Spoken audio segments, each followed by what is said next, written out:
कच्छ में अभी 3 दिनों तक रेड अलर्ट जाहिर किया गया। कच्छ कलेक्टर श्री अमित अरोरा ने लोगों से बिना काम के बाहर नहीं निकलने की अपील की, जोखिमदायक रास्तों पर नहीं गुजरे और नदी तलाव और समुद्र से दूर रहे।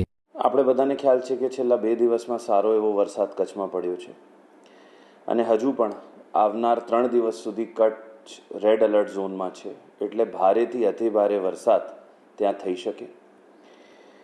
કચ્છમાં ખાસ નખત્રાણા માંડવીમાં ખૂબ વરસાદ પડ્યો છે।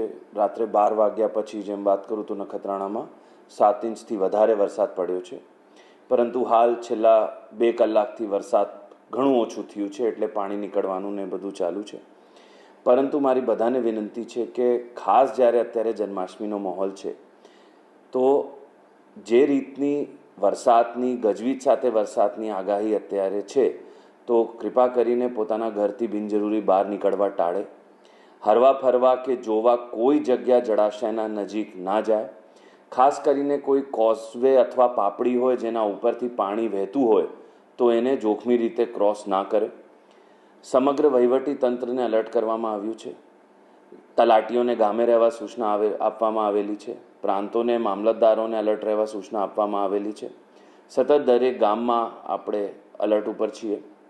જે રોડવાળી એજન્સીસ છે, નેશનલ હાઈવે, સ્ટેટ હાઈવે, એ લોકોને સતત પેટ્રોલિંગની સૂચના આપવામાં આવેલી છે, જેથી કોઈ પણ જગ્યા ટ્રાફિકમાં અડચણરૂપ ના થાય।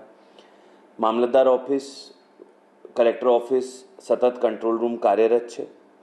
કોઈ પણ પરિસ્થિતિને પહોંચી વળવા માટે આપણે પાસે એક એનડીઆરએફની ટીમ સ્ટેન્ડ બાયમાં રાખવામાં આવેલી છે। કોઈ પણ જગ્યા જરૂરત થાય તો આ ટીમ સતત મૂવ કરી શકે।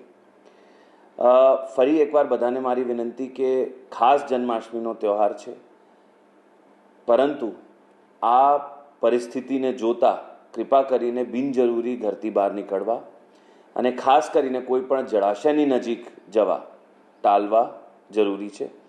એકવાર સમસ્ત કચ્છવાસીઓને જન્માષ્ટમીની ખૂબ ખૂબ શુભકામનાઓ।